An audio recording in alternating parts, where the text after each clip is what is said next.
This is the Enchantress, the Good Samaritan, out here on these YouTube streets. Coming today because I want to say thank you. Thank you to you, and you, and you, and you, from the bottom of my heart. Those of you that have supported me, have participated, commented, questioned, and shared. You have been a tender yet sweet connection. Not one with much fuss, just very, very faint and very, very sweet. And I want to say I thank you. I set up this YouTube channel, which has been one of many YouTube channels that I have put up. And I did this on December 8th, 2016, and it's now 3 years. 3 is very significant in my life cycle, and it is no surprise to me that now I understand that this is the end for this channel. I am being transplanted into different soil. There are times in life when you're plucked up, when you're yanked up, when you're ordered up, and then there are times when you're just transplanted. And you're transplanted as a means of vitality and opportunity for life in a new environment. I wanted to come and say thank you.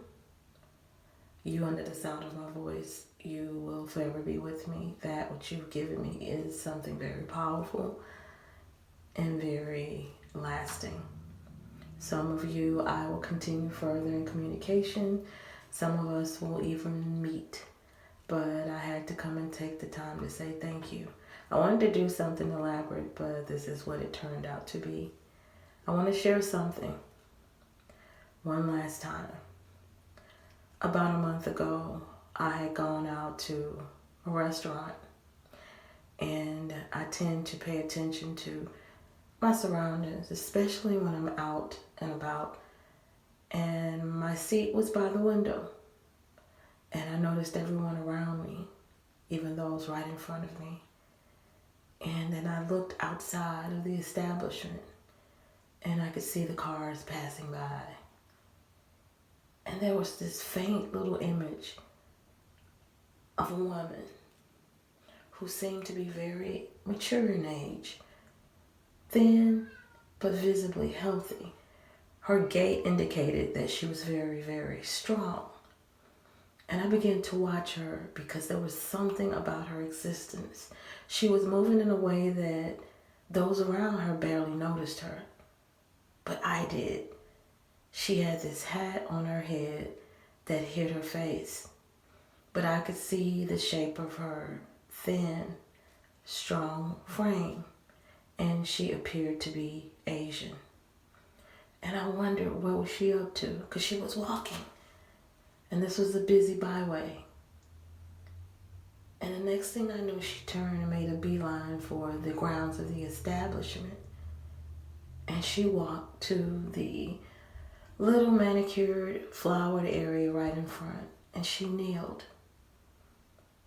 I immediately thought, oh, for sure, the manager's going to take note of this and ask her to leave. But I watched his behavior, and his immediate subordinate, they didn't even notice. Not one of the employees noticed her.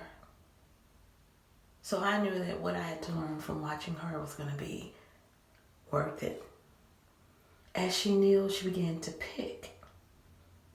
And I was like, she's picking something that's important. And I was like, it can't be just grass. And I looked closer, and throughout the property of this establishment, there were dandelions that were growing up in strategic areas. It's as if nature says, I want this here, here, not in a uniform, manicured way that man landscapes, but it was a natural order.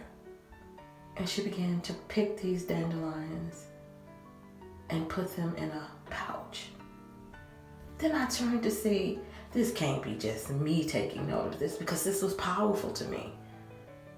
I understand the power of dandelions. And I looked, and there was one child.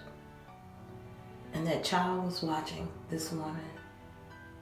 And then the child looked at me for just a second or so, as if to say, yes, I see her. And afterwards, that really stayed with me. And I was shown, of all the individuals that I have encountered over the years and decades, those who profess to be holistic gurus or masters of nature, or just people who teach holistic living and wellness.